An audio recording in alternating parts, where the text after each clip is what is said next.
Good morning, it is day 21, so just wanted to get on real quick before I put on my makeup to show you guys that the bruises are still there. And don't get me wrong, when the bruises aren't there, I still usually have dark circles around my eyes. Oh my gosh, so last night, my nose was itching so bad. Like, so bad. And it wasn't like inside my nose, it was just like the nostril area, but it was really weird because I mentioned how my nose is a little bit numb, but I mean, like, I can still feel everything. Like, I can feel that I'm touching it. It just feels like numb on the inside almost. And what is happening is that all the feeling is starting to come back, but part of the healing process, like I've mentioned before, is like sometimes it'll get super itchy and it's just like everything just kind of like reconnecting and whatever, and sometimes it'll be like little shooting pains or little like dull aches, but the itching was, oh my gosh, it was driving me crazy because there's no way to actually itch what you're feeling. So like it feels like there's an itch, but if I scratched it, it wasn't doing anything. Like it was still itching. It's kind of hard to explain, but like inside the whole piece right there, like it's like in the middle. So it'd be almost like, the only thing I could compare it to is if you've ever had an itch on the bottom of your foot, like on the inside of the bottom of your foot, and it's like impossible to scratch it because the skin on your foot is so thick. Before I went to sleep, it was just, it went through this crazy just wanting to get super itchy phase, and I was like, oh my gosh, if it's doing this in my sleep, I don't even want to know if I'm going to be like rubbing my nose in my sleep, because yeah, it was bad. So, but I guess like if my worst problem right now is my nose getting super itchy, that's not that bad. I have a lot of errands to run today, and I'll be taking you guys with me for those. And oh, there's Elvis. Elvis got a haircut last night. You want to say hi? It's not done all the way. He's very patient with me, but he's also not very patient.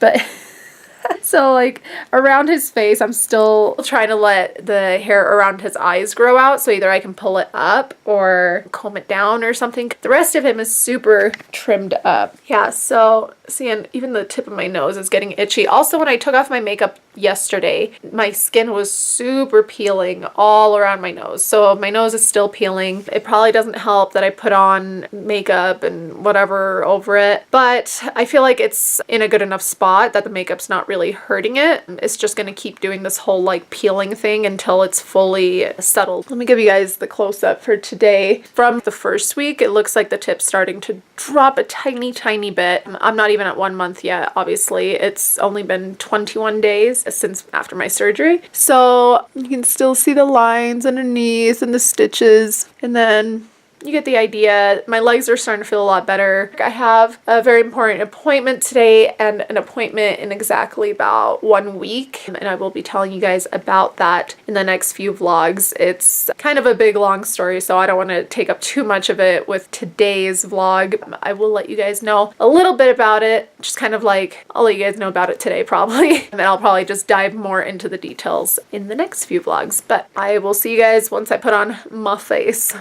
Okay, so got my makeup on and on the road. So now we are on our way to a doctor's appointment. So the reason that is a very important appointment is because it is an immigration doctor's appointment.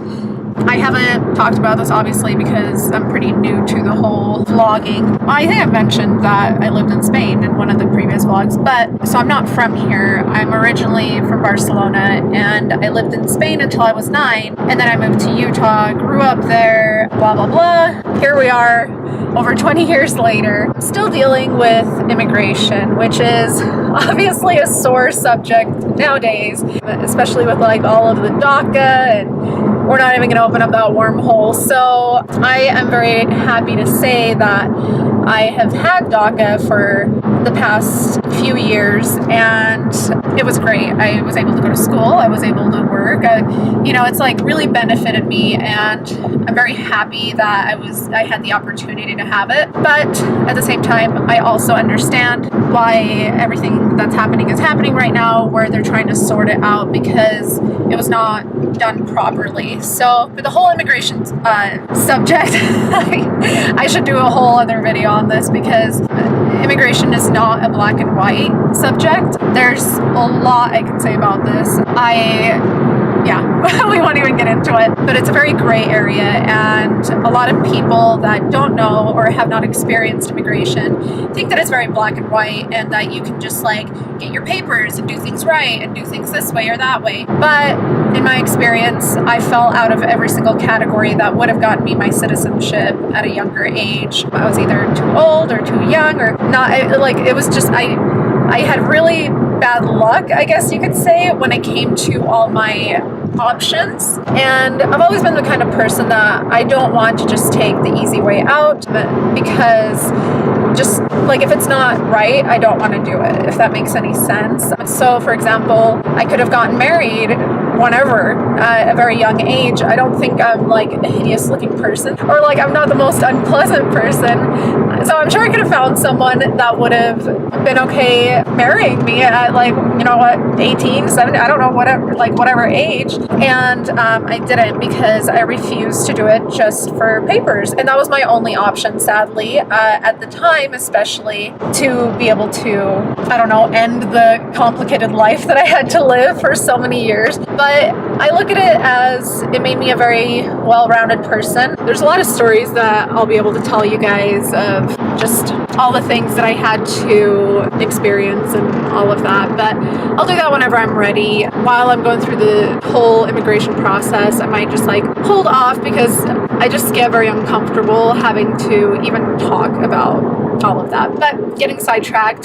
So pretty much the whole process for becoming a permanent resident or a resident or getting your green card, you have to go through a lot of paperwork. Sorry, I'm trying to keep the sun off my face. But just like I did with the DACA, I had to turn in a lot of paperwork showing that I came into the US as a child, and I'd have to look through all of my papers to tell you guys exactly what it all was, but like what all the details were. But I remember it's not easy. People just think that you just like file it and that's it, but they make you work for it, and it is a little bit complicated. So now I have had the opportunity to file for my residency, not through the DACA. A lot of people have also been confused. I've noticed through online posts that people think that through DACA you can just file for your citizenship and residency. That's not the case. DACA is very dead end as of right now until they decide to do something different with it, or they get rid of it altogether. But I filed last year for my residency, and it's a whole year later because the system's so backed up. And so a year later, I'm finally going in for my interview. But to do all of that, when you're filing your papers, you have to have a medical exam by a government, I forgot what they call it, but it's like they have to be like certified or something through the government as like I don't know, they call them like something surgeon. I'll have to look it up on the paperwork. And they have to do like a very specific form that goes through immigration and all that. So they have to do all your testing, all your vaccinations have to be up to date. So last year when I filed all of my paperwork, I had to have my medical exam done. So I did all of that. They got my vaccinations up to date. I think there was one that needed to be renewed. It was like my tetanus shot, but all my other vaccinations were up to date. And then they do like whatever other testing they have to do. There's very specific things that they have for this medical exam for immigration. And so anyway, I did all that. Of course, like anything that I need to do, I've done it, paid for it. It's very expensive to file every single time that you have to file any papers through immigration. And so, yeah, so I turned it all in. And then, and this is all separate from DACA. DACA is a whole other set of paperwork and a whole other separate fee. But anyway, so I filed all of that. And they recently decided that they were ready for my interview. So they also sent me a letter letting me know anything that I might be missing from what I sent them. And for the interview, I have to show up with those things. One of them being, they said that my medical exam was expired, but it doesn't expire within like a year. And I did it in September. Actually, somehow my forms were, I think there was something in there that needed to be like updated, and then I redid the exam in December, and then I don't know how it all worked, but somehow they're telling me that it's expired. So today is like really lengthy. So today I'm actually going back to the surgeon's office or doctor or whatever you want to call him, and they're going to check all my paperwork and make sure that it's not out of date. If anything has expired, they're going to have to redo it. So luckily, the doctor said, or his assistant told me that they will only charge me again if they have to do more tests. But that's the downside to things being expired, is that I might have to pay twice, even though it's not my fault that the immigration system's so backed up. So already these doctor's appointments, depending on what state you're in, are not very cheap. So here in Colorado, everything's more expensive. The cost of living is a lot more expensive. So the doctors are more expensive, like just everything. And I was able to find a reasonably priced one, but I was also trying to do it quickly. And a lot of doctors, they tell you that they can't get you in for 6 months or whatever. So this doctor had openings very like quick because he has multiple practices and all that. So I was able to get in, get my paperwork. And now same thing, because I was informed that my interview is coming up pretty soon. I think I only had like a 2-week, maybe 3-week notice of this interview. So I needed someone that would be able to get me in for looking at my medical exam quickly. So I scheduled it last week and he was able to get me in for this week, but then my interview is in 1 more week. So everything would have to be done like right now so it can all be ready for then, because you don't want to show up without what they're asking for, because then it will prolong everything and you don't want to get thrown back into that pile, because as we can see, I mean, this is literally a year after I filed in the first place. So you just want to get it done and just do what they need you to do and as quickly as possible. But that was a lot of talking. But now I have some errands that I'm going to be running. So before I make it to the doctor's appointment, I also for the interview need to have like a bunch of like evidence type things, making sure so they can see that I've been in the country, and just it requires a lot of evidence for a certain amount of years back. So I'm actually going to make some photocopies and print out some pictures and the things that they're asking for. So I'm about to go into Walmart to do some printing and go to the bank and all those errands. So I will talk to you guys in a bit. Okay, first errand done, but it literally took hours. So my friend died. Just kidding. I don't know. Bad joke. So because I went into Walmart, I had to buy some Halloween decorations, because up where I live, the grocery store is like conveniently located close by my house, but the Halloween decorations are so expensive. So I bought a couple other cute little things. I love Halloween and I love decorating for Halloween, but now we're gonna go get something to eat because we are starving and we don't want to turn into that guy back there. And then after that, it'll probably be time for my doctor's appointment. It is like really late in the day. The doctor's appointment's like 7:30 p.m. He works all the time. I don't know. This doctor is like, he's always busy. So anyway, talk to you guys in a bit. Oh my gosh. When I actually pass a Chick-fil-A and it's actually open because it's not Sunday. So good. That was much needed. I was starving. But then I also got all my pictures printed while I was there, and it was like 200 of them, which the guy was kind of surprised. He's like, 200 pictures? Because it's like such a thing of the past. Like everyone does everything digitally now. And I'm like, yep. So, yeah, so worked up a bit of an appetite. I love how we should name him. What should we name him back there? I can come up with a name. Let me know.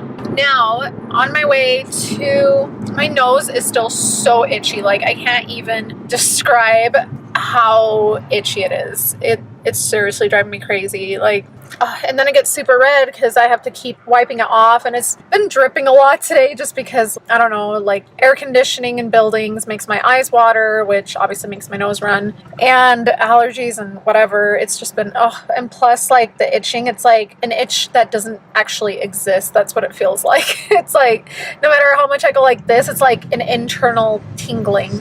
Anyway, but now I'm on my way to the doctor's appointment. I don't think I'm going to be able to bring you guys in there with me, just because I don't want to bother him like that, but I will definitely catch you guys up on exactly what went on once I come back out of there, and so I'll talk to you guys in a bit.